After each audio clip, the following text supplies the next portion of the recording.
raquitismo espiritual. Consegue repetir? Raquitismo espiritual. De onde vem esse tema? De onde o padre tirou esse assunto? Da primeira leitura que foi proclamada hoje aqui na catedral. Na primeira leitura retirada do livro de Isaías, está escrito o seguinte: por isso enviará o dominador, Senhor dos exércitos, contra aqueles fortes guerreiros, o raquitismo, e abalará a sua glória com convulsões que queimam como o fogo. Isso está em Isaías 10, versículo 16. Em Isaías 10, versículo 16, está escrito que Deus enviará o raquitismo aos guerreiros. Você poderia falar assim: padre, o que é o raquitismo? Antes de falar, vamos entender por que Isaías 10, 16 diz isso. Para a gente poder entender qual é o cenário, nós vamos ter que estudar um pouquinho a história do povo hebreu. Você deve se lembrar que o povo de Deus vivia como escravo no Egito. Quem se lembra disso, diga amém. E você deve ter se lembrado que Deus suscitou um homem para retirar o povo do Egito. Qual o nome dele? Moisés. Moisés então retirou o povo do Egito, que vivia como escravo, e levou o povo pelo deserto adentro, rumo a uma terra prometida.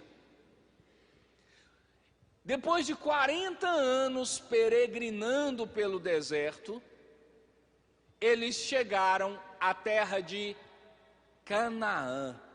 Chegou em Canaã, havia 12 tribos. Essas 12 tribos se espalharam pela terra de Canaã. Mas com o passar do tempo, essas 12 tribos começaram a brigar. Mais ou menos igual na sua casa. Você que tem filhos, 2, 3, 4 filhos, você sai para fazer feira, quando você volta, tá aquela confusão, os meninos brigando, um querendo puxar o cabelo do outro. Isso aconteceu lá em Canaã. As 12 tribos começaram a entrar em atrito. E aí o que aconteceu? Decidiram, então nós vamos separar. E o país, a terra de Canaã, foi dividida em duas partes.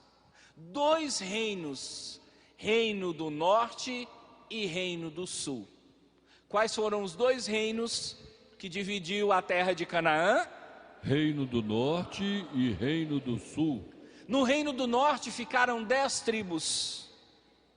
No reino do sul ficaram 2. 10 para o norte e 2 para o sul. E começaram a viver como reinos separados. O reino do norte era um número maior de pessoas. Começou a viver uma vida um pouco parecida com a vida que às vezes Dona Maria vê o filho dela levar, a filha dela levar. Sabe quando seu filho, a sua filha começa a pensar: eu não preciso de ninguém para ser feliz, eu dou conta de ser feliz sozinho, quem cuida da minha vida sou eu, quem manda no meu destino sou eu. Quem conhece alguém assim, diga amém. O reino do norte começou a pensar assim, e começou a afastar de Deus. começou a desobedecer a Deus, começou a fazer o que Deus não queria, começou a desagradar, a desapontar, a decepcionar a Deus. E aí você já sabe o que aconteceu. Quando nós começamos a desagradar a Deus, quando nós começamos a fazer o que Deus não gosta, quando nós começamos a levar uma vida longe de Deus, o que acontece com a gente? Maldições. O que acontece com a gente? Maldições. Se você está levando uma vida longe de Deus, se você está vivendo uma vida que não agrada a Deus, se você está fazendo coisas que Deus não gosta, segura a sua onda, porque maldições estão vindo ao seu encontro. Ai, padre, não fala isso de mim. Não sou eu, querido, é a Bíblia. E isso não acontece só com você, isso acontece com todo mundo, desde que o mundo foi criado. O povo que estava no reino do norte, chamado Reino de Israel, começou a desapontar a Deus. E as maldições começaram a chegar. Quando foi no ano 721 antes de Cristo, o rei da Assíria, olha o nome dele, um nome bonito para você colocar no seu filhinho, no seu netinho quando nascer, Salmanassar. Imagina você falando para o menininho, correndo pelo terreiro, ô Sal!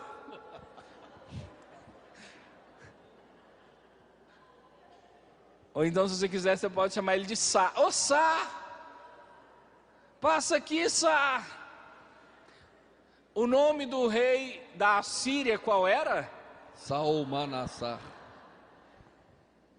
O nome é feio, mas o rei era poderoso, o rei era violento, que dava medo de olhar para ele. Como diz Dona Maria, o homem era faca no dente. E esse homem invadiu o reino de Israel e saiu quebrando tudo, e botando fogo nas casas, e matando as criancinhas, estuprando as mulheres, e levando os homens como escravos para a Assíria. Isso que aconteceu em Israel é triste, sim ou não? Sim. Mas olha o que a primeira leitura está dizendo. A primeira leitura que você ouviu essa leitura. Diz que isso que aconteceu em Israel foi castigo de Deus. Foi Deus que usou esse rei Salmanassar para aplicar um castigo no povo de Israel. Então você tem que analisar bem a sua vida, para entender se você também não está passando por esse processo. Porque de repente estejam acontecendo muitas coisas ruins com você, você está enfrentando muitas baixas, você está enfrentando muitas derrotas, você está levando porta na cara, você está levando xingamento, você está sendo humilhado, você está comendo o pão que o diabo amassou, e você não sabe por quê. Talvez isso seja apenas uma fatalidade, mas talvez isso seja um castigo, porque você se afastou de Deus. Só que olha o que a primeira leitura diz, Isaías 10. Deus utilizou do rei Salmanassar para aplicar um castigo em Israel. Amém? Amém. Só que o rei Salmanassar ao invés de reconhecer que a vitória que ele conquistou veio de Deus, o rei bateu no peito e disse: a vitória que eu conquistei veio de mim. Sou eu que sou forte, fui eu que conquistei, fui eu com meu esforço, fui eu com meu trabalho. O rei fez como aquela pessoa que consegue alguma coisa na vida e que diz: não foi Deus que me deu não, fui eu. Quem conhece alguém assim, diga amém. Está cheio de gente igual o rei Salmanassar. E o que aconteceu? Quando o rei começou a se exaltar demais, Deus, através de Isaías, profetizou contra esse rei. Olha o que Deus disse que iria fazer: por isso enviará o dominador, o Senhor dos exércitos, contra os fortes guerreiros do rei, contra o rei, contra o seu exército, o raquitismo. Então perceba, o povo de Israel estava andando errado. Deus utilizou o rei Salmanassar para aplicar um castigo. Só que o rei Salmanassar também não soube reconhecer a soberania de Deus. Então Deus também decidiu castigar esse rei e o seu exército, enviando para eles o raquitismo. O que é o raquitismo? É um castigo que foi aplicado ao rei da Síria.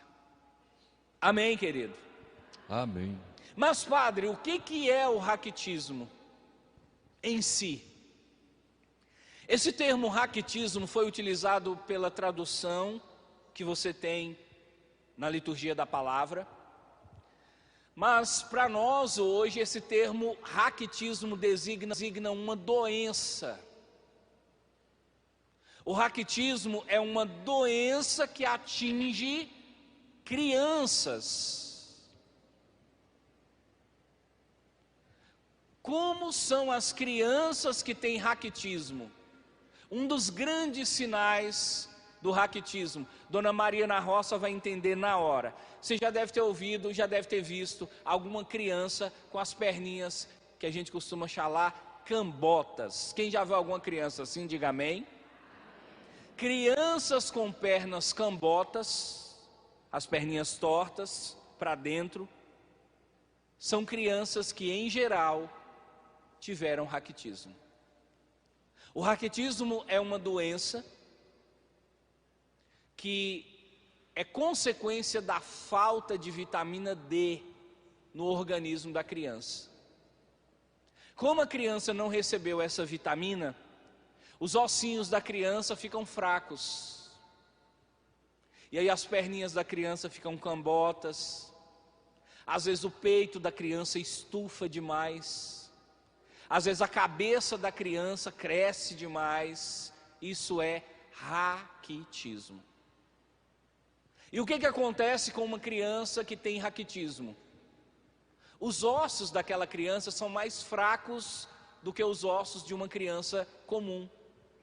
Então aquela criança, se ela cair, qualquer coisa que acontecer, ela pode quebrar uma perna, ela pode quebrar um osso, porque ela tem fragilidade nos ossos. É daí que surge a expressão raquítico. Quem já usou essa expressão alguma vez na vida, raquítico, diga amém. Você diz assim: ah, mas fulano é raquítico. Quem é raquítico? Para nós, na nossa cabeça, raquítica é aquela pessoa baixinha, franzininha, fraquinha, magrinha, que você olha e fala assim: ô dó. Olha se do seu lado tem algum raquítico. Essa pessoa que está aí está com cara de raquítica? Dona Maria está com cara.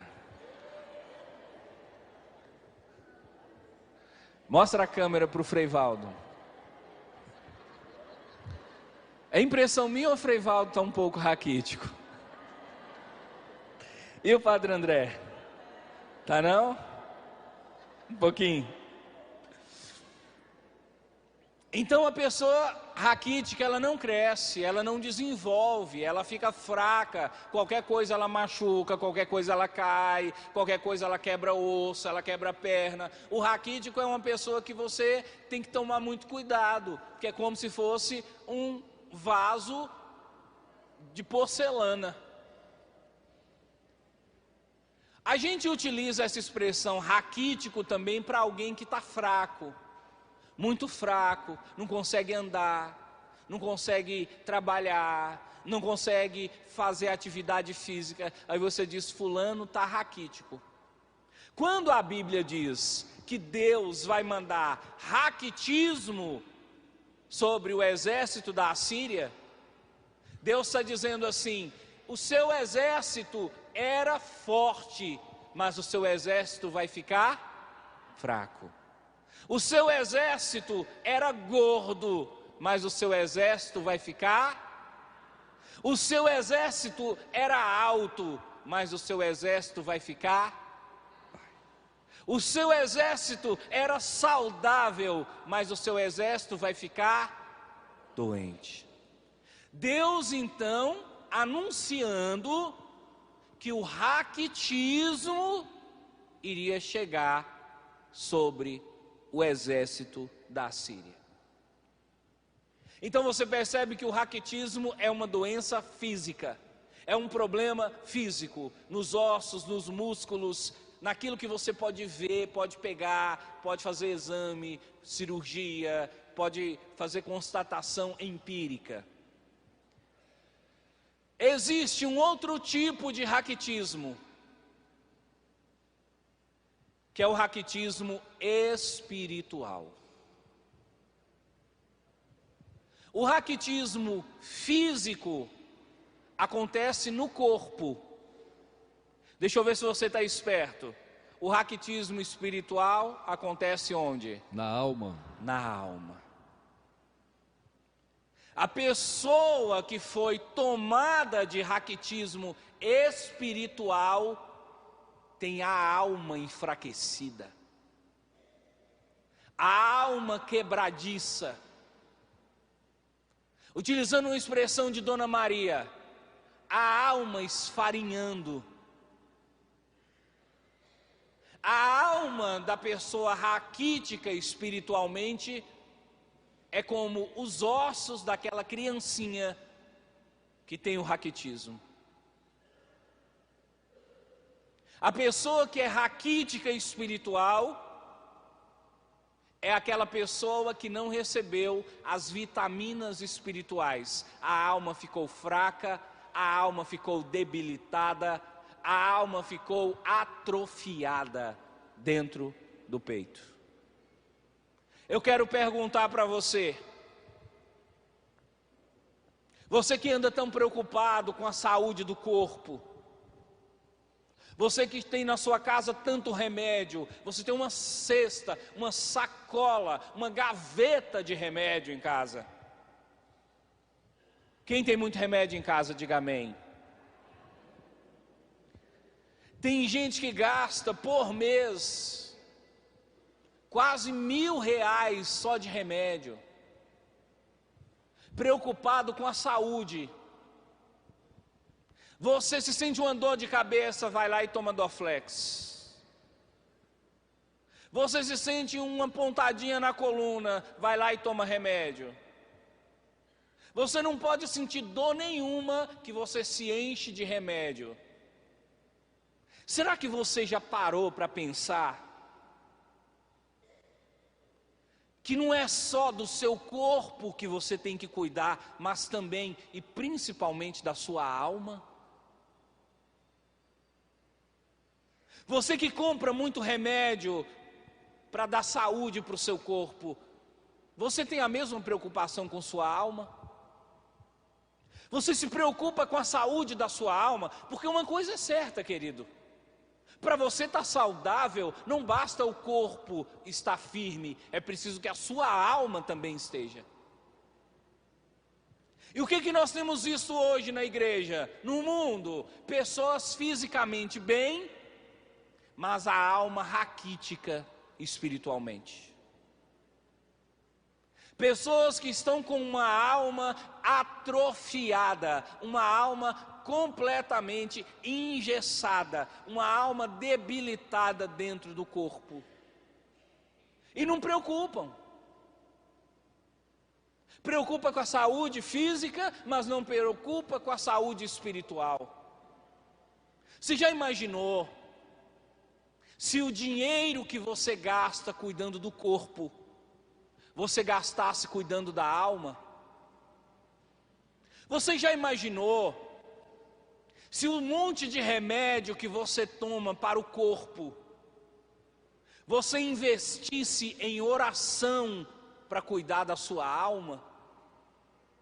Você já imaginou se a preocupação que você tem com a dor do corpo, você tivesse também com a dor da alma? É por isso que o mundo, a cada dia que passa, vai se tornando um lugar mais sombrio.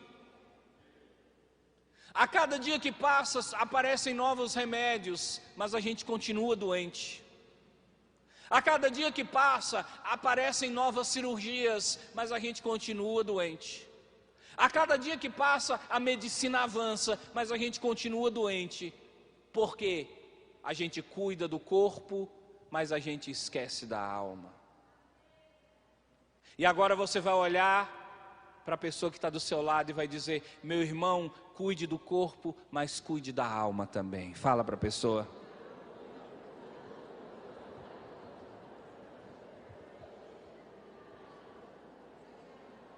Viu? Se você não cuida da sua alma, a primeira doença que a sua alma pode adquirir é o raquitismo espiritual. E agora, eu vou dar para você os sinais, os sintomas do raquitismo espiritual. Quem tem raquitismo espiritual sente o quê? E aí você vai perceber como que o mundo está espiritualmente raquítico. Olha só os sintomas do raquitismo espiritual. Primeiro sintoma: desânimo, sonolência e cansaço. Já estou vendo um monte de gente, ai meu Deus, será que eu estou nessa? E o raquitismo espiritual se manifesta principalmente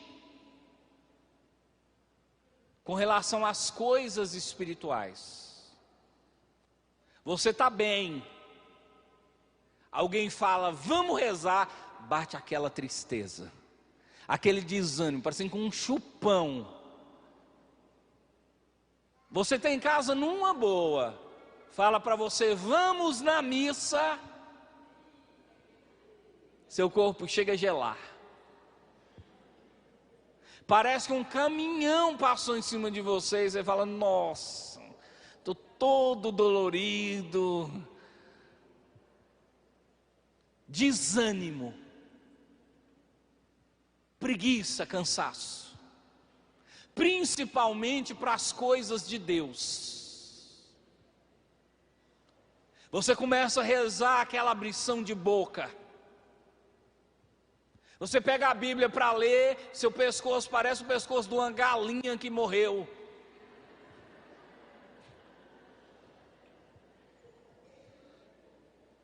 Você chega na igreja, tem uma doninha ali mesmo, ó. Olha lá. É, filha.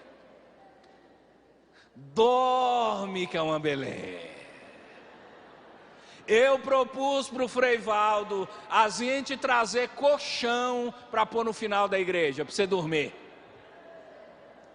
Porque eu penso o seguinte: se você vem para a igreja e dorme com tanta facilidade, é melhor você dormir no colchão do que ficar no banco, passando vergonha. Eu já vi, tem hora na missa, eu não falo nada, mas eu percebo. Tem um povo que vem para a missa, senta no banco, e o olhinho vai fechando, e vai fechando. Quando pensa que não, a pessoa começa a encumbucar para um lado, e vai. Se não tivesse alguém do lado, era perigoso cair e rachar a cabeça no banco. Raquitismo espiritual é isso. É você pegar, é você ter momentos de fé, e naquele momento bate uma fraqueza, bate um desânimo, bate uma preguiça, bate um cansaço que você não sabe de onde. Você está saudável, você dormiu bem, mas é pegar o terço, bate um sono que você não... Isso é raquitismo espiritual. Sua alma está doente. É um sinal de que a sua alma está doente. Você vem para a missa, você tem todos os motivos, ainda mais numa missa dessa, tão movimentada, com tanta palma, com tanto aplauso, com tanto glória a Deus. Dá um glória a Deus para eu ver.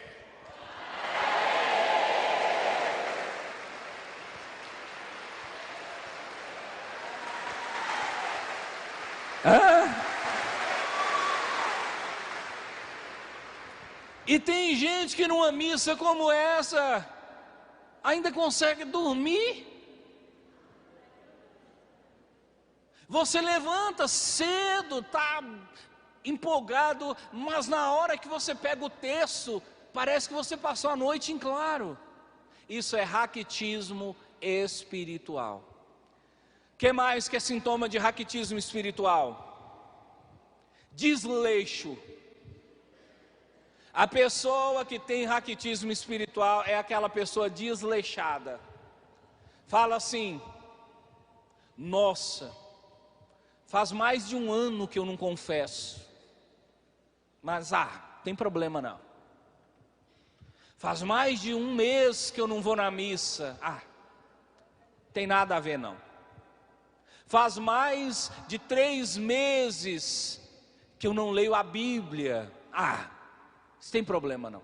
E a pessoa raquítica espiritualmente, ela começa a viver isso na sua vida. Ela olha assim debaixo da cama e vê aquele monte de sapato amontoado, aquele monte de sujeira. Fala: vixe, eu tenho que arrumar esse quarto. Mas deixa isso para lá. A pessoa raquítica espiritualmente passa em frente à pia da cozinha, aquele monte de vasilha suja. Deixa isso para depois. Vê aquele monte de roupa para lavar, roupa suja. Não vou preocupar com isso não. Então a pessoa raquítica espiritualmente é uma pessoa desleixada. É uma pessoa que não preocupa com as coisas. E dá poeira nas suas coisas, e você não está nem aí. E as coisas caem no chão e você não pega. E as coisas sujas e você não limpa. E as coisas estragam e você não conserta. E as coisas na sua casa vai caindo. Chega na sua casa, você chama o padre para tomar um café. O padre senta na cadeira. A hora que senta, o tampão da cadeira cai. O padre olha: nossa. Ô padre, não importa não. E aí o padre vai escorar na mesa para tomar o café. A mesa empina para um lado e fala: nossa, desleixo.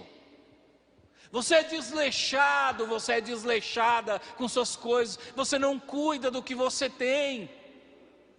Você não cuida, não é só da sua fé, você não cuida da sua vida. As coisas vão estragando, a luz vai queimando, os problemas vão surgindo e você não está nem aí. E dorme, acorda 10 horas da manhã, e dorme depois do almoço, e acorda lá para as 4 da tarde, e já acorda falando: que preguiça. Desleixo espiritual. Isso é raquitismo, é um sintoma de que você está doente da alma, sua alma, seu espírito está enfermo. Responde para o padre, qual o nome dessa missa? Missa dos Enfermos. Então nessa missa nós temos a missão, não só de mostrar para você o que te deixa enfermo, mas de ajudar você a curar as suas enfermidades. A primeira coisa que eu quero mostrar para você, querido, quando você vier aqui, você deve pedir a cura da dor de cabeça, da dor na coluna, a cura do câncer, a cura do reumatismo, a cura dos seus problemas físicos, mas principalmente, você tem que pedir a cura da alma. Quando você for rezar pelos seus filhos, peça as coisas materiais, mas principalmente peça a cura da alma.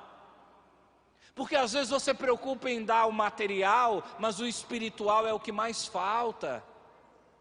Você está com filhos raquíticos dentro de casa, espiritualmente. Você está com um marido raquítico, você está com uma esposa raquítica, e você está achando que o problema é dinheiro. Você está achando que aquela tristeza da pessoa é porque ela não está trabalhando. Aquilo é raquitismo espiritual. Outro sintoma de raquitismo espiritual: inquietação. A pessoa que tem raquitismo espiritual, ela é igual uma formiga, ela não para.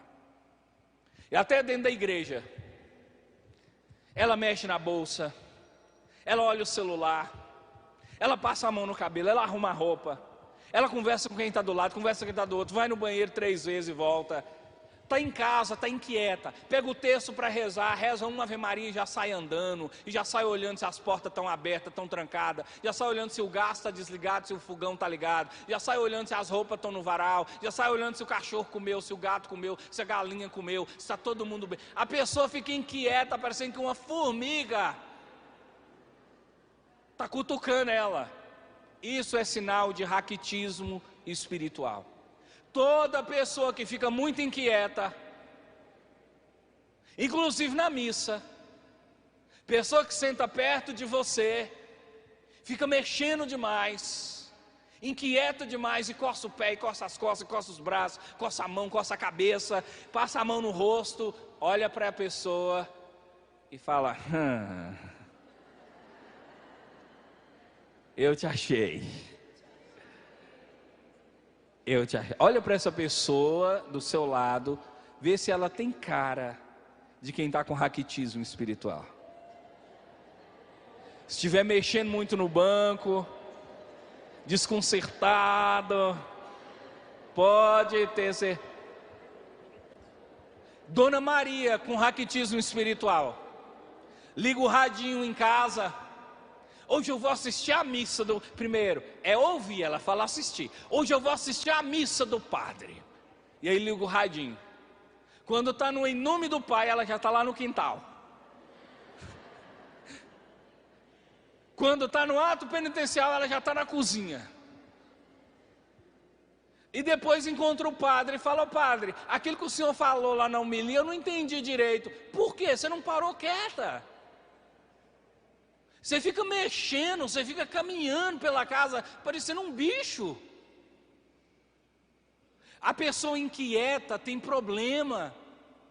Criança inquieta tem problema. Toda criança brinca, mas tem criança que é tão inquieta que você tem que levar no médico, está com problema.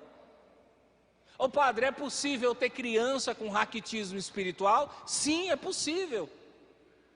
Se você não coloca a sua criancinha para rezar, se você não ensina a criancinha o Pai Nosso, a Ave Maria, não lê um pouquinho a Bíblia para a criança, se você não coloca desenhos da Bíblia para essa criança, se você não ajuda essa criança a entender sobre as coisas de Deus, não fala de Papai do Céu, não fala de Jesus, não fala das coisas espirituais, a criança já vai crescendo com a alma enfraquecida.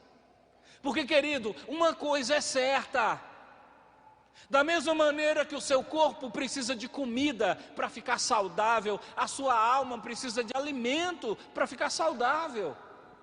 E qual é o alimento da sua alma? É Deus.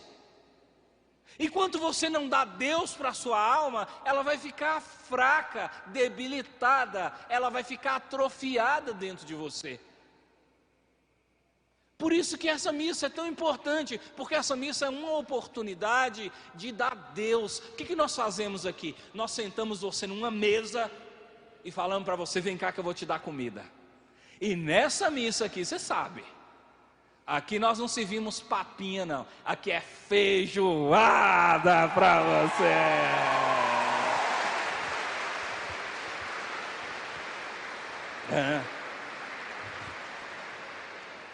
Outro sinal de raquitismo espiritual: tagarelice, conversar demais. Pessoa que tem raquitismo espiritual, ela vive em ânsia, ela quer estar sempre falando e conversando. E o padre fala: o corpo de Cristo. Esses dias eu fui servir na missa a Eucaristia para uma pessoa. Eu falei para ela assim: o corpo de Cristo. Ela é tão tagarela que ela falou: eu sei, padre. A pessoa tagarela, ela quer falar até na hora que não deve falar. Tem uma Dona Maria aqui na igreja mesmo que ela fala a missa inteirinha. Eu corto meu pescoço e não falo quem é. Tem gente em casa que está ouvindo a missa, o padre falando e a pessoa retrucando. Isso mesmo. É por isso que eu gosto desse padre. É desse jeito. É desse. Vem cá para você ouvir, fulano. Escuta, querido. Acalma. Cala a boca um pouco. Esposas tagarelas, maridos tagarelas, filhos tagarelas, irmãos tagarelas, padres tagarelas. Frei Valdo mesmo disse que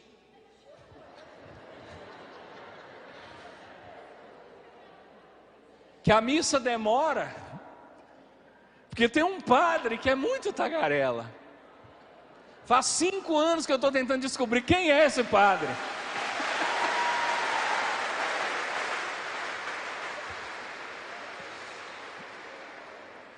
Agora vamos lá, já estamos chegando no final.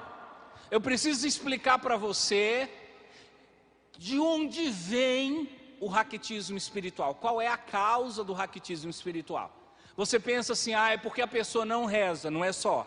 É porque a pessoa não vai na missa. Não é só. O raquitismo espiritual tem 3 grandes causas. A primeira é soberba. A segunda é negligência. A terceira é desobediência. Quais são as 3 causas? Soberba, negligência, desobediência. O que é a soberba? É quando a pessoa começa a se sentir grande demais. Quando você começa a se achar bom demais. Quando você começa a se achar importante demais. Quando você começa a achar que de todo mundo que está aqui, o melhor é você, o mais importante é você, o mais sabido é você, o mais inteligente é você, o mais capaz é você, o mais bonito é você, o mais cheiroso, tudo o melhor é você. Isso é soberba. É você se sentir maior que os outros. No caso do rei da Assíria, deixa eu ver se sua memória está boa. Qual o nome dele? Salmanassar. Qual o nome dele? Salmanassar. Ele tinha raquitismo espiritual, porque ele, ao invés de reconhecer que a vitória veio de Deus, ele começou a bater no peito e dizer: a vitória veio de mim. Eu que trabalhei, eu que sou forte, eu que fiz, eu que aconteci. Isso é soberba. E em geral, as pessoas que têm soberba são pessoas da alma enfraquecida. São pessoas de uma alma porosa. São pessoas de uma alma quebradiça. São pessoas de uma alma fragilizada. Quanto mais soberbo você for, mais raquítico você será. A soberba atrai fraqueza para a sua alma. Essa história de você ficar se sentindo o melhor, de você ficar se considerando a última bolachinha do pacote, a última Coca-Cola do deserto, isso atrai soberba para você. E isso adoece a sua alma. Eu quero que você diga para si mesmo: a soberba prejudica a minha alma. Diga. A soberba prejudica a minha alma. A soberba atrai o raquitismo. A soberba atrai o raquetismo. Segunda coisa, negligência. O que é negligência? É você não fazer aquilo que você tem que fazer. Todas as vezes que você tem uma coisa para fazer e você não faz, você está sendo negligente. Por exemplo, você sabe que você tem que levantar cedo, 6 horas, para fazer o café para os seus filhos, que vão para a escola. 7 horas seus filhos estão na aula, então você tem que estar com o café pronto 6:30, você tem que levantar 6 horas para fazer o café, pôr a mesa, esperar seus filhos para tomarem café. Se você fala assim, sabe de uma coisa, hoje eu não vou fazer nada, hoje eu estou cansado, hoje eu quero descansar, ninguém aqui me valoriza, eu não estou mais suportando esse peso, essa responsabilidade, se eles quiserem eles levantam, fazem café, isso é uma responsabilidade sua. Se você sabe que tem que fazer e não faz, o que você está sendo? Negligente. Você combinou consigo mesmo: a partir de agora, toda quarta-feira eu vou na missa dos enfermos. E aí você colocou o relógio para despertar 5:30. Deu 5:30, você olhou no relógio e falou: eu vou dormir até 6. Relógio despertou 6 horas, 6:15, só 6:15 eu levanto. Despertou 6:15, 6:30. Despertou 6:30, você fala assim, sabe de uma coisa? Eu acho que hoje nem deve ser o Padre Wagner, eu nem vou. Mas peraí, quando você prometeu que viria todas as missas, você prometeu que viria em todas as quartas, não foi? Sim ou não? Sim. Então por que você está vindo com essa desculpa de que não é? Aí você não vai. Se você prometeu, se você fez um compromisso com Deus, consigo, e não cumpriu, qual é o nome seu? Negligente. Você sabe de uma coisa, se você não sabe, fica sabendo, olha para mim. Todo domingo, todo, você é obrigado a ir na missa. Chegou visita, deixei de saber. Aí estou com dor na coluna, deixei de saber. Deu cãibra na perna, deixei de saber. Cabeça está doendo, deixei de saber. Só um caso grave, você não pode ir, está justificado. Mas todo domingo você tem que ir na missa. Mas eu estou cansado esse domingo, eu fui semana passada, eu acho que esse não precisa. Todo domingo. Se deu domingo e você não foi na missa, para ficar em casa com as amigas, ficar assistindo televisão, para ir para a roça, qual é o nome do que você fez? Negligência.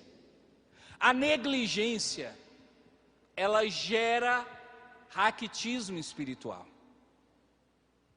A negligência, ela faz você relaxar, ela faz você abrir mão, ela faz você ficar desleixado. Você tinha que rezar, não reza, você tinha que ir à missa, não vai, você tinha que ler a Bíblia, não lê. Negligência. A negligência vai gerando um desleixo. Você tinha que lavar a roupa, não lava, você tinha que estudar, não estuda, você tinha que pagar a conta, não paga, você tinha que ir visitar alguém, não vai. Negligência. E aí você vai ficando desleixado. E a sua alma vai se esfarinhando dentro de você. A terceira causa é desobediência. O que acontece? Se você é uma pessoa soberba, você se acha o máximo, Se você tinha que fazer suas coisas espirituais, não faz, você não reza todo dia, você não lê a Bíblia, você não pega o texto, você não vai numa missa, você não confessa, você não busca a Deus, chega uma hora que você começa a desobedecer a Deus. Deus falou que não pode pecar, mas pecar é matar e roubar. Se eu não mato, se eu não roubo, então eu posso fazer o resto. Então você começa a levar uma vida de desobediência. Você vai fazendo o que Deus não gosta, e você começa a beber demais, e você começa a fumar demais. Quando pensa que não, você começa a usar droga. Quando pensa que não, você começa a trair sua esposa, trair seu marido. Quando pensa que não, você começa a ter um caso com alguém pela internet. Quando pensa que não, você começa a estar envolvido em más companhias, vai levando uma vida torta, vai para as farras, vai para a bebedeira, vai para a mulherada, e vai só afastando de Deus, e a sua alma vai definhando dentro de você. Essas são as 3 causas do raquitismo espiritual: soberba, negligência e desobediência. Por último, você vira e fala: padre, o senhor passou a missa inteira falando da doença, fala da cura. Como eu posso ser curado do raquitismo espiritual? Primeiro, quem deseja ser curado dessa doença terrível da alma, diga amém. Amém. Você internauta, se você deseja, eu vou perguntar de novo, junto com a Assembleia, você vai digitar aí no comentário dessa transmissão, amém. Quem deseja ser curado do raquitismo espiritual, diga amém. Amém. Vou dar para você os 3 remédios que você vai precisar. 3 remédios que, se você usar, você vai ser curado. Primeiro remédio: humildade. Humildade de reconhecer que você não é tudo o que você acha. Humildade de reconhecer que quem manda na sua vida não é você, é Deus. Você não é dono de nada, Deus é dono de tudo. Você não manda em nada, Deus manda em tudo. Reconhecer, se você ganhou R$1, foi Deus que te deu. Você tem pão na sua mesa, foi Deus que te deu. Você tem comida no seu fogão, foi Deus que te deu. Você tem um trabalho, foi Deus que te deu. Nada é fruto exclusivamente dos seus méritos. Tudo é fruto da graça de Deus. Humildade de reconhecer isso. Eu não posso, eu não consigo, eu não dou conta de viver por mim mesmo. Eu preciso de Deus, eu dependo de Deus. Eu não posso me sentir melhor do que minha irmã, do que meu irmão, só porque eu tenho curso superior e ele não tem. Eu não posso sentir melhor do que os meus parentes, só porque o meu salário é mais alto, só porque o meu carro é mais novo, só porque a minha casa é mais bonita. Humildade é você se sentir igual a todo mundo. Se alguém diz para você que humildade é servir de burro de galocha, é deixar todo mundo montar em você, isso não é humildade, isso é tolice. Humildade é você se colocar no seu lugar, é você entender, não tem ninguém melhor do que você, não tem ninguém pior do que você. Humildade é você chegar na missa, você está bem arrumado, perfumado, com as suas roupas de marca, e Dona Maria pobrezinha com um lencinho na cabeça, sentada do seu lado, e você se sentir igual a ela. Isso é humildade. Se você deseja a cura,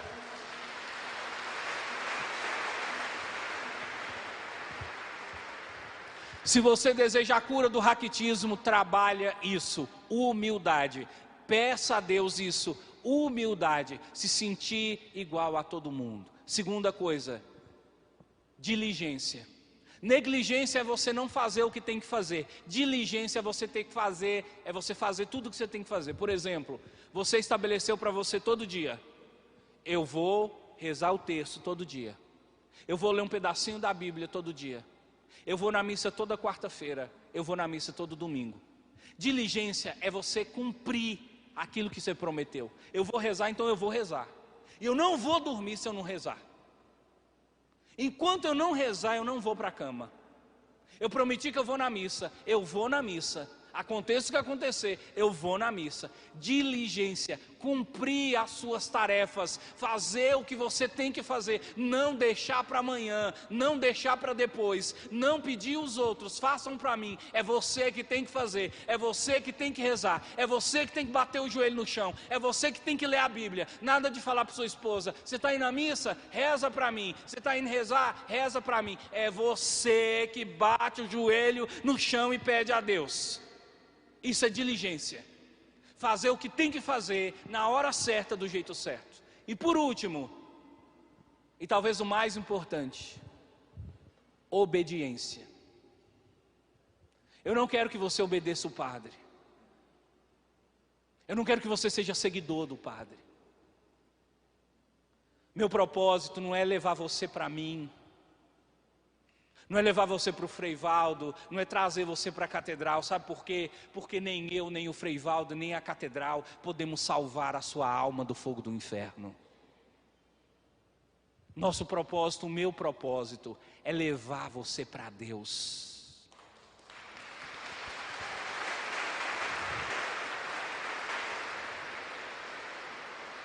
E se você tem que ser obediente, obedeça a Deus. Antes de obedecer o seu pai, antes de obedecer sua mãe, antes de obedecer seu marido, antes de obedecer sua esposa, antes de obedecer o padre, obedeça a Deus. Siga a palavra de Deus, faça o que Deus gosta. Deus não gosta de mentira, não minta. Deus não gosta que você cobice as coisas alheias, não cobice as coisas alheias. Deus não gosta que você tenha outros deuses, não tenha outros deuses. Deus não gosta que você desonre o seu pai e a sua mãe, então não desonre o seu pai e a sua mãe. Deus não gosta que você mate, então não mate. Deus não gosta que você roube, então não roube. Deus não gosta que você peque contra a castidade, não peque contra a castidade. Deus não gosta que você levante falso testemunho, não levante. Entendeu o que é obedecer a Deus? É fazer o que Deus gosta e deixar de fazer o que Deus não gosta. Ô padre, se eu fizer essas 3 coisas, humildade, diligência e obediência, o que vai acontecer comigo? O que vai acontecer com você é que a sua alma vai se fortalecer dentro de você. O que vai acontecer com você é que as bênçãos de Deus vão derramar como chuva sobre os seus caminhos. Quem olhar para você vai ver nos seus olhos o brilho e vai dizer: como fulano é abençoado. As coisas que você fizer vão dar certo. Os projetos que você iniciar, você vai conseguir terminar. As coisas vão encaminhar na sua vida. Sua vida não vai ficar travada, parada do jeito que está. E acima de tudo, depois de tantas bênçãos, Deus ainda dará para você a vida eterna ao lado do Pai, do Filho e do Espírito Santo. Louvado seja nosso Senhor Jesus Cristo. Para sempre seja louvado.